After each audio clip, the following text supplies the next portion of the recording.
Hi friends, welcome to a new lesson. In this lesson, we will talk about how to use amizar and was where and where we use these 5 helping verbs. We have already discussed about has, have and had, and today we will discuss about these 5 helping verbs. So this is going to be very interesting and important topic for you, so I am requesting you to watch the whole video. So let's get started. At first, I want to tell you an important note. The note is, when there isn't any main verb in a sentence, we use helping verb because without verb you cannot make a sentence.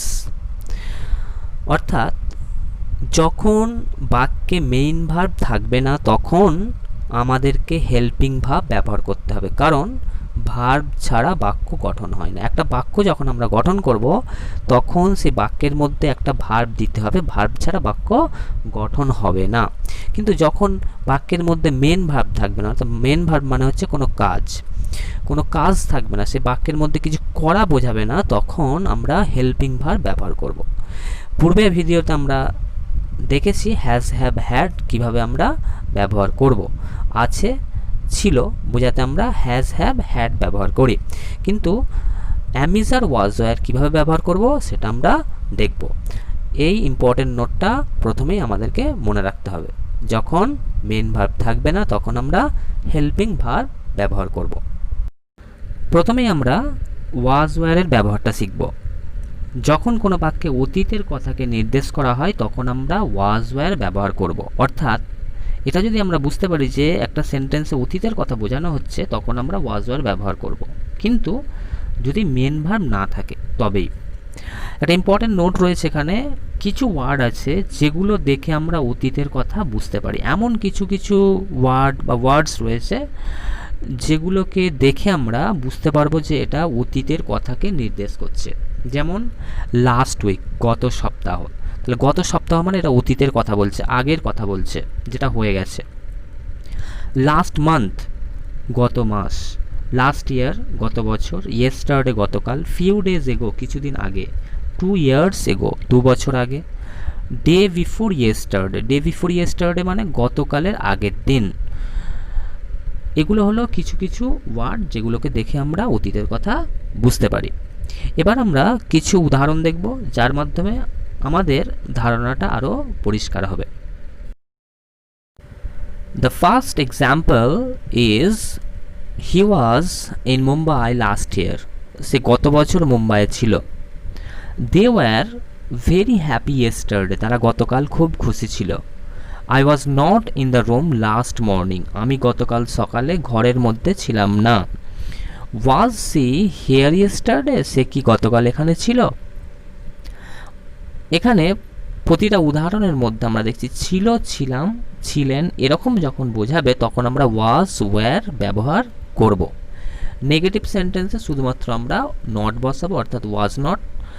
আর প্রশ্নবোধক বাক্যে আমরা ওয়াজ অথবা ওয়্যারকে আমরা প্রথমে বসাবো।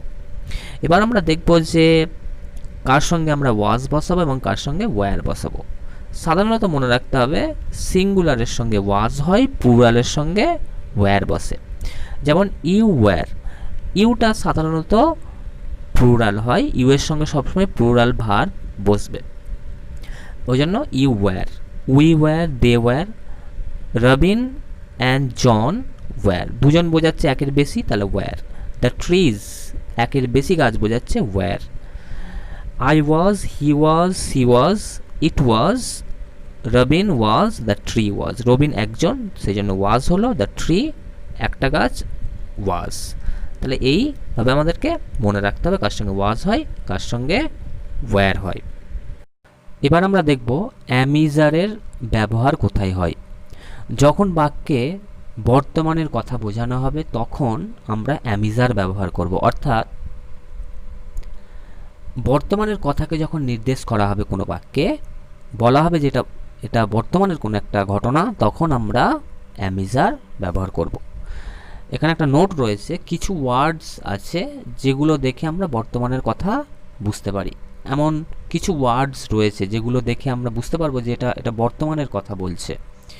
যেমন নাও রয়েছে, নাও মানে এখন, তাহলে এখন মানে বর্তমানের কথা বোঝানো হচ্ছে, এখনকার কথা বোঝানো হচ্ছে। অ্যাট প্রেজেন্ট মানেও এখনই বোঝায়, বর্তমানে বোঝায়। অ্যাট দ্য মোমেন্ট মানেও এখন। এই ওয়ার্ডগুলো দেখে আমরা বুঝতে পারবো যে এটা বর্তমানের কথা বোঝানো হচ্ছে, তখন আমরা অ্যাম ইজ আর ব্যবহার করব, কিন্তু যদি মেন ভার্ব না থাকে তবেই। এবার আমরা কিছু উদাহরণ দেখব, যে উদাহরণগুলোর মাধ্যমে আমরা অ্যাম ইজ আর এর ব্যবহারটা আরও ভালোভাবে বুঝতে পারবো। প্রথম উদাহরণটা এখানে রয়েছে, he is in the garden now, সে এখন বাগানে আছে। The boy is in the room at present, ছেলেটা বর্তমানে ঘরের মধ্যে আছে। সি ইজ 10 years old, সে 10 বছর বয়সী। এখানে 3 নম্বর উদাহরণটায় কোনো কিন্তু ওয়ার্ড নেই যেটাকে দেখে আমরা বর্তমানের কথা বুঝতে পারবো, কিন্তু এখানে সেন্টেন্সটার মধ্যে বর্তমানের কথা বোঝানো হচ্ছে যে সে এখন 10 বছর বয়সী। এখানে পাস্টের কথা বলা হচ্ছে না। এছাড়াও প্রথম সেন্টেন্সে নাও এর মাধ্যমে বর্তমানের কথা বোঝানো হচ্ছে, 2 নম্বর সেন্টেন্সে অ্যাট প্রেজেন্টের মাধ্যমে বর্তমানের কথা বোঝানো হচ্ছে। কিন্তু এখানে একটা জিনিস মনে রাখতে হবে, সে এখন বাগানে আছে, এখানে আছে মানে কোনো অধিকার নয়, হ্যাজ হ্যাভ কিন্তু এখানে হবে না, এখানে অধিকারের কথা বোঝানো হচ্ছে না। এবার আমরা দেখব কার সঙ্গে অ্যাম হয়, কার সঙ্গে ইজ হয়, কার সঙ্গে আর হয়। সবসময় মনে রাখতে হবে অ্যাম শুধুমাত্র আয়ের সঙ্গে হয়, আই ছাড়া কারোর সঙ্গে অ্যাম হয় না। তারপরে আমরা দেখব আর কার সঙ্গে হয়। উই এর সঙ্গে আর হয়, we are, they are, you are. Tina and Mina are, অর্থাৎ আর সবসময় প্লুরালের সঙ্গে হবে। টিনা আর মিনা দুজনের কথা বোঝানো হচ্ছে, একের বেশি, সেজন্য আর হলো। আর ইউ তো বলেছি ইউ এর সঙ্গে সবসময় প্লুরাল ভার্ব বসে, আর হচ্ছে প্লুরাল ভার্ব। ইজ কার সঙ্গে বসে, হি এর সঙ্গে ইজ বসে, he is, she is, it is, Salim is, অর্থাৎ ইজ সবসময় সিঙ্গুলারের সঙ্গে বসবে। এখানে সেলিম একজনের কথা বোঝানো হচ্ছে, সেজন্য ইজ হলো। It is, she is, he is. This is the end of today's video. I hope you like this video. So don't forget to share, subscribe and like the video. Thank you.